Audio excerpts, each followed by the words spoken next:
ఎన్నికల కమిషనర్ల నియామక ప్యానెల్ పిటిషన్లపై సుప్రీంకోర్టులో విచారణ కొనసాగుతోంది. కేసు విచారణ వాయిదా వేయాలని కోరారు సొలిసిటర్ జనరల్ తుషార్ మెహతా. రాజ్యాంగ ధర్మాసనం విచారణలో బిజీగా ఉన్నందున కేసు వాయిదా వేయాలని కోరారు. ప్రతి కేసును వాయిదా కోరడం సరికాదని, సొలిసిటర్ జనరల్ కు 17 మంది లా ఆఫీసర్లున్నారని, ఎవరో ఒకరికి వాదనలు వినిపించే బాధ్యత అప్పగించాలని సూచించారు. ప్రశాంత్ భూషణ్ ఇరువురి వాదనలు విన్న తర్వాత ఎస్జీ ఏ రోజు ఖాళీగా ఉంటారో చెప్పాలంది న్యాయస్థానం.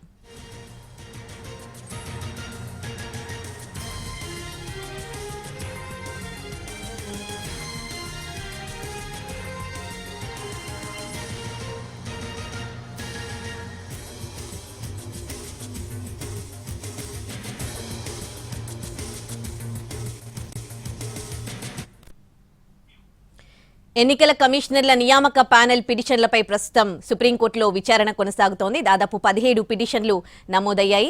ఇదే అంశానికి సంబంధించి పూర్తి డీటెయిల్స్ ని మా ప్రతినిధి రాజు ఢిల్లీ నుంచి లైవ్ లో అందిస్తారు. రాజు, ఎలా జరుగుతోంది విచారణ?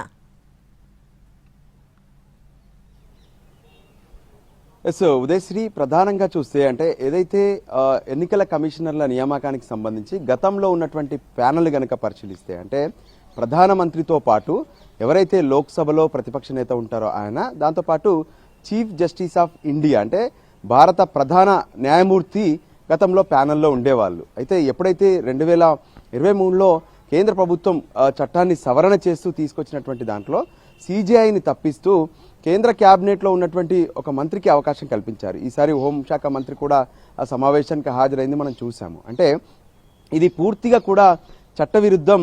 సో దీనిపైన అంటే ఏదైతే ఎన్నికల సంఘం పైన ప్రభుత్వ యజమాయిషి అనేది పెరుగుతుందంటూ ఇప్పటికే పెద్ద ఎత్తున ఆందోళన జరుగుతున్నటువంటి పరిస్థితి ఉంది.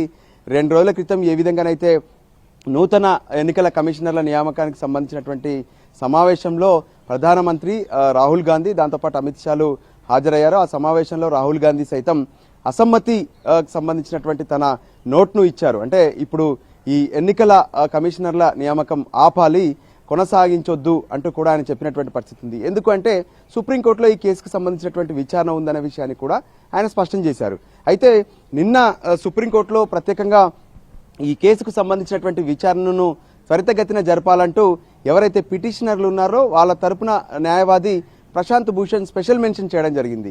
దాంతో ఆ కేసును ఈరోజు ప్రియారిటీగా ఆ కేసును విచారణ జరుపుతామని చెప్పి కూడా జస్టిస్ సూర్యకాంత్ ధర్మాసనం స్పష్టం చేసింది. అయితే ఈరోజు బెంచ్ పైకి కేసు వచ్చింది, కానీ ఈ కేసును వాయిదా వేయాలని చెప్పి ఎవరైతే ప్రభుత్వం తరపున వాదనలు వినిపించాల్సినటువంటి సోలిసిటర్ జనరల్ తుషార్ మెహతా అభ్యర్థించారు. అంటే తనకు ఏదైతే చీఫ్ జస్టిస్ కోర్టులో జరుగుతున్నటువంటి రాజ్యాంగ ధర్మాసనం ఏదైతే ఉందో ఆ కోర్టులో ఉన్నటువంటి ఆ కేసులో తాను బిజీగా ఉన్నాను, ఈ కేసుకు సంబంధించి అపియర్ అయ్యేటటువంటి అవకాశం లేదు, ఖచ్చితంగా ఈ కేసును మరో రోజుకు వాయిదా వేయాలని చెప్పి ఆయన కోరడం జరిగింది. అయితే ఎవరైతే ఇప్పటికే ఉన్నటువంటి 17 పిటిషన్లు ఉన్నాయో వాటి తరపున ఒక పిటిషనర్ తరపున ప్రశాంత్ భూషణ్ హాజరవుతున్నారు. ప్రశాంత్ భూషణ్ మాత్రం ఒక విషయాన్ని స్పష్టం చేశారు. అంటే సోలిసిటర్ జనరల్కు అన్ని కేసులను హాజరయ్యేటటువంటి అవకాశం దక్కకపోవచ్చు, కానీ ఆయన వద్ద ఉన్నటువంటి లా ఆఫీసర్స్ ఎవరైతే ఇతర న్యాయవాదులు ఉంటారో వాళ్లకు ఈ కేసును అప్పగించడం వల్ల ఈ కేసు త్వరితగతిన విచారణ జరుగుతుంది, ఆ అవకాశం కల్పించాలని చెప్పి కూడా తన వాదనలు వినిపించారు.